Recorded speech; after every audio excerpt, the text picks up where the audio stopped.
राजा भर्तरी और रानी पिंगला की पूरी कहानी। परिचय। राजा भर्तृहरि प्राचीन भारत के प्रसिद्ध सम्राटों में एक थे, जिनका शासन उज्जैन पर था। ये न्यायप्रिय, वीर और विद्वान शासक थे, लेकिन उनका सबसे बड़ा गुण था उनकी प्रेम निष्ठा। वे अपनी रानी पिंगला से अत्यधिक प्रेम करते थे और उन्हें संसार की सबसे पतिव्रता स्त्री मानते थे, लेकिन उनका यह अंधा प्रेम उनके पतन का कारण बना। रानी पिंगला ने उनके साथ विश्वासघात किया, जिससे राजा का मोह भंग हो गया और वे वैराग्य धारण कर सन्यासी बन गए। कहानी का प्रारंभ। राजा भर्तरी का विवाह रानी पिंगला से हुआ था, जो रूपवती और चतुर थी। राजा उसे अत्यंत प्रेम करते थे और उनकी हर इच्छा पूरी करने का प्रयास करते थे। एक दिन राजा के दरबार में एक प्रसिद्ध महात्मा आए। उनकी तपस्या से प्रसन्न होकर देवताओं ने उन्हें एक दिव्य फल प्रदान किया था। वह फल जिसे भी खा लिया दिया जाता वह अमर हो जाता। महात्मा ने वह फल राजा भर्तरी को यह सोचकर दिया कि वे धर्म और सत्य की रक्षा के लिए चिरंजीवी बने रहें। राजा की मूर्खता। राजा भर्तहरि को यह फल पाकर बहुत प्रसन्नता हुई, लेकिन उन्होंने सोचा, मैं अमर होकर क्या करूंगा? यदि मेरी प्रिय रानी पिंगला मुझसे पहले चली गई तो मैं अकेला कैसे रहूंगा? यह सोचकर उन्होंने यह अमर फल रानी पिंगला को दे दिया, ताकि वह अमर हो जाए और सदैव उनकी बनी रहे। लेकिन राजा को यह नहीं पता था कि रानी पिंगला किसी और से प्रेम करते थे। उसने वह फल अपने प्रेमी को दे दिया। फल का सफर और राजा का मोह भंग। संयोगवश रानी का प्रेमी भी किसी और स्त्री से प्रेम करता था। उसने वह फल अपनी प्रेमिका को दे दिया।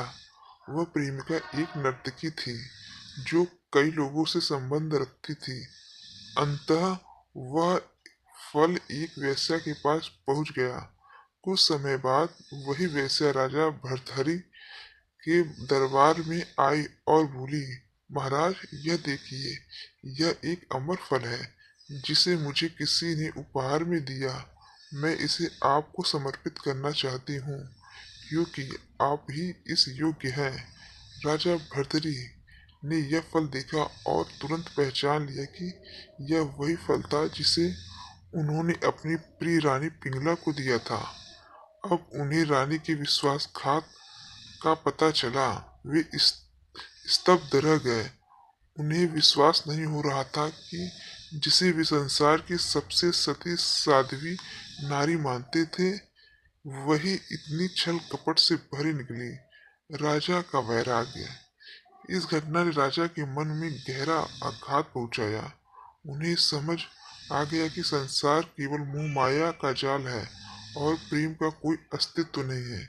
उन्होंने अपना सिंहासन अपने छोटे भाई राजा विक्रमादित्य को सौंप दिया और जंगल की ओर चल दिए। वह संन्यास लेकर संत बन गए और शेष जीवन साधना और ध्यान में व्यतीत किया।